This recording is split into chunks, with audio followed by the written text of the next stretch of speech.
Salam sastra. Hai teman-teman, selamat datang kembali di podcast Binar, Bincang Narasi bersama Divisi Keilmuan.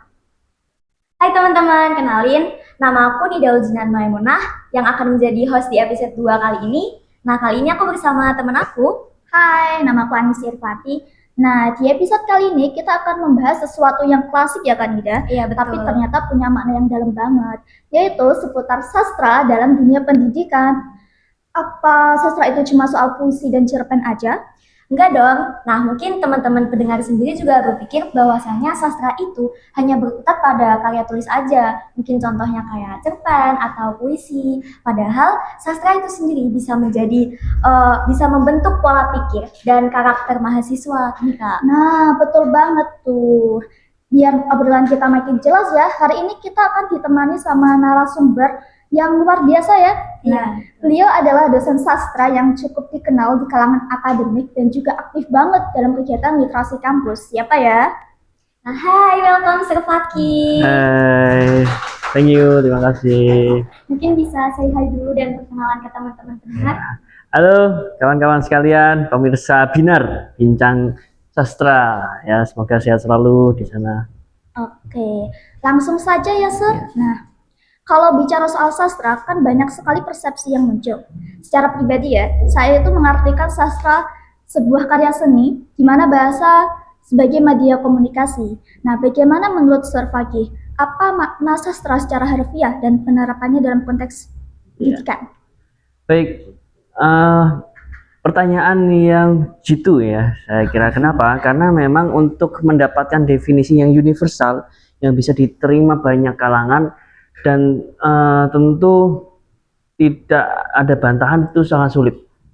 Sebab namanya sastra, dia hidup di berbagai wilayah, di lintas era, maka sastra hanya bisa didefinisikan secara konvensi atau apa yang berlaku, ya, nilai-nilai apa yang ditunaikan pada wilayah periode tertentu. Nah, maka kalau kemudian dipersempit pada aspek pendidikan, ini definisinya tidak akan jauh-jauh dengan hal yang setara dengan maksud dan tujuan dari pendidikan itu sendiri. Jadi misalnya pendidikan itu punya visi untuk menjadikan generasi penerus cemerlang dalam hal kognisi, kebudayaan, lalu sikap, dan lain hal, maka sastra akan beriringan dengan itu. Nah, saya kira seperti itu definisi sastra. Adapun produknya nanti kita akan bisa diskusikan lebih lanjut. Apalagi belakangan ini banyak sekali produk-produk mutakhir kaitannya dengan sastra. Tidak hanya melulu tentang puisi, cerpen, karena cerpen dan puisi ini kan sebatas metode dalam menyampaikan ajaran, menyampaikan pengalaman, refleksi maupun hiburan. Medianya bisa beragam. Nah, ini nanti yang kita mungkin bisa kulik ya, apalagi khususnya dengan bahan ajar dan lain sebagainya. Bagaimana sastra terlibat di dalamnya. Nah, gitu teman-teman, menarik banget ya penjelasan dari Sir Faki tadi. Jadi kita bisa lihat bahwasanya sastra itu sendiri tuh nggak cuma sebatas karya tulis aja ya Sir, tapi juga punya poin penting dalam proses pembelajaran. Nah, kemudian kalau dilihat dari pengalaman mengajar nih Sir, menurut Sir Faki sendiri bagaimana peran sastra itu sendiri bisa membentuk jati diri dan identitas orang mahasiswa? Ya. Sebetulnya kita menurut Sapardi ya, orang tua kita kaitannya dengan dunia sastra, bilang kita di hari ini itu tidak bisa lepas dari sastra. Kendati banyak masyarakat yang menyederhanakan sastra, dikira dengan segala macam kenikmatan duniawi, dengan hal yang serba instan hari ini sastra ditinggalkan. Malah Sapardi bilang secara optimis, justru kita sedang ada di era di mana semua serba sastra. Kenapa? Makanan yang kita makan di situ ada seni, ya. Kamu sekarang makan nggak sebatas enak dan halal, tidak. Cuma lagi-lagi nilai atau value makanan itu juga dilihat dari platingnya, dari penyajiannya, dari aromanya. Itu menjadi kalkulasi juga sebagai konsumsi. Pakaian, bahkan ruangan ini juga didesain dengan berangkat dari keindahan kesenian, dan sastra ada di sana. Apalagi soal pendidikan. Nah, maka kurikulum yang seringkali berubah, yang selalu disesuaikan dengan peserta didik, itu juga harusnya melibatkan atensi, kemudian sensitivitas seorang guru ya, dalam memahami selera peserta didik. Sebetulnya konsep belajar hari ini itu sama halnya cara belajar ribuan tahun manusia pada waktu lalu. Guru di depan, siswa kemudian mendengarkan, itu kan saya kira tidak sedrastis kemajuan teknologi. Teknologi kan begitu cepat ya perubahannya, tapi metode belajar ternyata masih sama gitu. Nah, ini mungkin karena kita ya, masih belum bisa melibatkan sastra dengan maksimal, dengan optimal. Apalagi kalau kita cek beberapa proses pembelajaran masih berbentuk ceramah gitu, membaca, yang lain mendengarkan, mengerjakan soal. Pun dengan metode itu masih belum begitu ini ya, belum dioptimalkan dengan cara bagaimana penyampaiannya.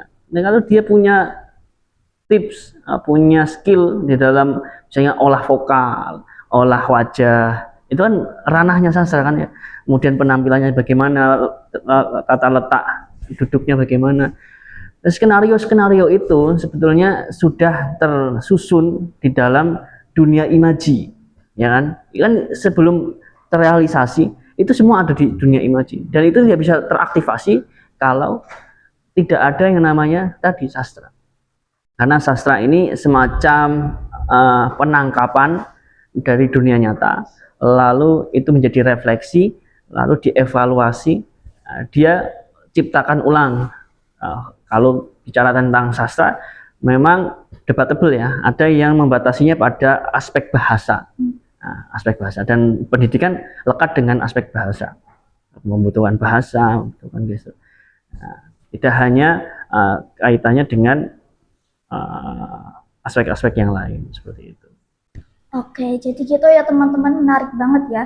Jadi sastra itu luas banget ya. Luas. Gak cuma karya aja, bisa jadi refleksi diri, terus membangun identitas. Nah, saya juga mau tanya nih kepada Sir Fakih. Kira-kira sudah berapa lama Sir Fakih mengajar sastra? Mengajar secara formal atau non formal? Dua-duanya. Dua-duanya. Kalau secara non formal ya, mungkin dari fase atau level mahasiswa itu kami teman-teman di sastra dulu di Undip maupun di UGM terbiasa saling mengajar. Jadi kami berusaha untuk mendefinisikan diri dalam dunia sastra. Saya itu mazhabnya apa? Kamu mazhabnya apa? Kita berusaha untuk berbeda di dalam hal itu supaya ada diskursus, supaya ada pertikaian pemikiran. Kalau kita belum mengetahui identitas sastra kita sebagai member dunia sastra, akan sulit untuk berkembang. Kalau sudah tahu identitasnya di dalam dunia sastra, saya itu mazhabnya apa, ya apa, maka akan muncul perdebatan. Dari perdebatan itu, oh ya betul juga ya, saya nggak mau kalah ini, saya harus mengembangkan atau memperkuat argumen saya. Nah, itu belajar lagi. Akhirnya saya mengajar secara tidak langsung ya, mengajari apa yang saya pikirkan terkait topik-topik sastra itu ke lawan atau rekan diskusi. Pun sebaliknya seperti itu. Dulu ketika di Undip, walaupun iya itu belum maksimal karena baru pengantar, baru kenalan, baru itu tampak begitu asik ketika masuk magister, karena sudah punya bekal yang cukup lah ya, ketika mendapatkan argumen baru, bagaimana cara menangkapnya, bagaimana cara meresponnya. Nah, itu saya anggap sebagai proses belajar mengajar dengan teman sendiri. Baru step berikutnya masuk ke dunia profesional. Nah, ini yang menarik. Seringkali apa yang saya pahami itu harus saya kristalisasi ya menjadi bahasa yang sederhana supaya audiens yang baru lulusan SMA, apalagi yang masuknya jalur terpaksa itu bisa menangkap ya, apa yang saya pikirkan, apa yang saya sempat pelajari begitu. Jadi mengimbangi bahasa otak yang ada di imajinasi saya dengan bahasa peserta didik ini menjadi tricky ya, memang harus berlatih seperti itu. Dan ini jam terbang. Kalau saya bisa menyampaikan ini ya, itu kalau dibandingkan dengan Prof. Jamal, dibandingkan dengan Dr. Diana, ya jauh, karena jam terbang beliau dalam menyampaikan ide-idenya jauh lebih tenang, jauh lebih soft spoken ya. Sedangkan saya terburu-buru. Ini sangat tampak, ya. Apalagi kalau dibandingkan dengan kalian, apa dan lain sebagainya. Ini proses. Maka kita tidak bisa membatasi yang namanya mendidik, mengajar hanya dalam lingkup profesional. Harus punya gambaran ketika berdiskusi itu juga latihan mengajar. Ini khususnya untuk fakultas ini ilmu pendidikan ya. Nah, ini kan audiensnya juga dari teman-teman FIPH. Jadi seperti sekarang ya, diskusi kita juga sering belajar gitu ya, Sering Sir. belajar. Kalau gitu dari pengalaman Sir Fakih tadi, apa Sir Fakih punya metode khusus supaya mahasiswa itu lebih dekat dan tertarik gitu sama sastra? Ya. Dalam saya berproses mengajar ya, apalagi topiknya adalah sastra, saya berusaha memberikan opsi-opsi selera yang barangkali diminati oleh mahasiswa. Misalnya di pertemuan pertama saya melampirkan atau mengenalkan beberapa produk sastra, identitas sastra ya. Dengan demikian dari mahasiswa akan tahu, oh saya bagian dari itu, bagian dari sastra. Kalau sudah ikut andil, ikut bagian, merasa memiliki, dia akan antusias di dalam proses belajar itu.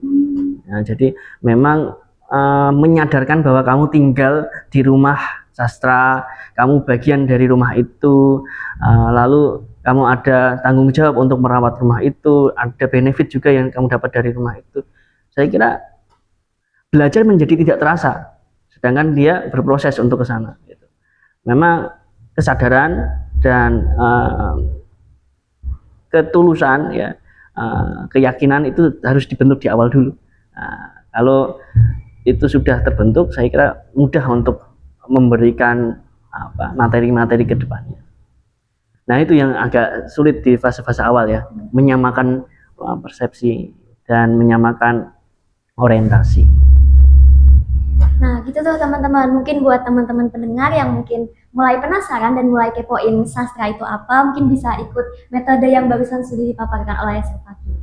Nah, Sir Fakih, aku jadi penasaran nih, ngomong-ngomong terkait masa depan. Bagaimana masa depan sastra itu sendiri di dalam dunia pendidikan mungkin di 10 tahun yang akan datang menurut Sir Fakih? Sastra ya? Iya. Ini cukup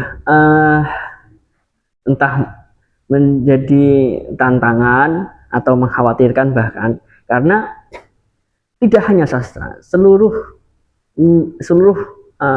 disiplin ilmu ini ada pada ambang kepunahan, karena ada istilah matinya kepakaran.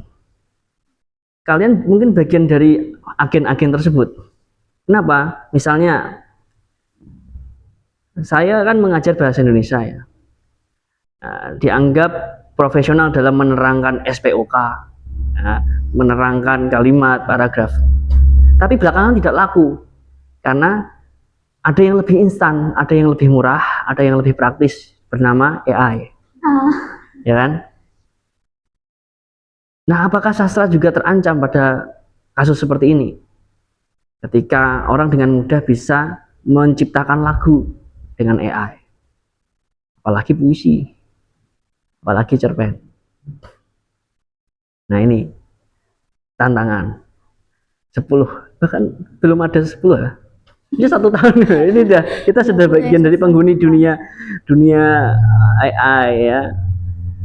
Nah, tapi yang namanya kejujuran, itu yang bisa mengakomodir ya sastra. Kalau AI diterapkan di dunia eksak, ya tidak sulit untuk membedakan mana yang AI, mana yang sungguh, karena hitam putih. 1 tambah 1, AI ya 2, manusia ya 2. Kayak hitam putih. Benar salah. Tapi rasa, jiwa, kejujuran itu garda terakhirnya sastra. Karena namanya AI, dia kan sifatnya generate ya. Menghimpun data yang ada, dibuatlah produk dari rekayasa data tersebut. Akan muncul satu fenomena ketika manusia sudah lagi terlena dengan AI, tidak lagi mau berkarya, mau menulis cerpen, membuat film, menggambar, apalagi kan sekarang daripada buat bisnis gambar, sekarang dengan mudah mereka ambil dari AI gitu. Akan berhenti semangat untuk berkarya seni itu. Nah, akhirnya mesin AI ini pada satu titik tidak punya makanan lagi. Kan mereka juga butuh makanan. Makanannya apa? Big data itu. Orang posting, orang mengupload ke dunia maya, itu akan diambil oleh AI. Akan dijadikan bahan memasak dia, menciptakan produk-produk baru. Kecuali suatu saat AI itu punya tools, tools, saya kok jadi lupa, inisiatif lah sebetulnya. Jadi kayak Terminator itu kan menjadi hancur dunia berkat robot dikasih inisiatif. Dia punya perangkat data segitu lengkap, dia punya inisiatif, wah kayaknya manusia ini menjadi problem, saya bunuh aja. Itu kan inisiatif. Ya. Tapi sementara AI belum punya itu. Dia hanya bekerja sesuai arahan user, sesuai pengguna. Nah ini, selagi belum ada tools inisiatif, saya kira sastra masih aman lah, karena manusia sastra ini manusia otentik ya. Kecuali mereka yang mengklaim sastra tapi diam-diam memanfaatkan AI untuk memanipulasi pembaca, memanipulasi penikmat sastra. Tapi bagi penikmat sastra yang pro akan tahu, oh ini bohongan nih, ini bukan pekerjaan manusia. Karena pekerjaan manusia itu pasti ada celah uniknya di situ. Keunikannya, ada genuine-nya di situ. Entah typo, nah ini manusia nih, ini manusia. Entah coretan, entah kata yang berulang. Nah, ini buruk-buruknya ya. Tapi yang baiknya itu dia ada maksud terselubung. Ya. Gitu. Memang rasa itu perlu diolah, khususnya anak-anak sastra seperti kalian. Gitu ya, jadi gitu ya penjelasannya, menarik banget ya. Terus saya juga jadi makin sadar ya dari penjelasan Sir Fakih tadi bahwa sastra itu bukan cuma soal karya tapi lebih dari itu. Bahkan sekeliling kita juga sastra ya, dari pakaian, ruang, terus gaya bahasa gitu.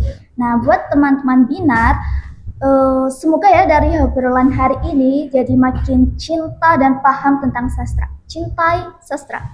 Bener banget tuh Kak. Terima kasih banyak Sir Fakih atas obrolannya dan atas waktunya. Nah teman-teman, di episode kali ini membuka wawasan kita banget ya bahwasanya sastra itu juga menjadi elemen penting dalam dunia pendidikan. Jadi dia tidak hanya sebagai karya tulis aja ya Kak, tapi juga dia bisa jadi praktik dalam kehidupan. Oke teman-teman, stay tune. Jangan lupa like, comment, and share podcast Binar. Tunggu buat next episode ya. Bye-bye.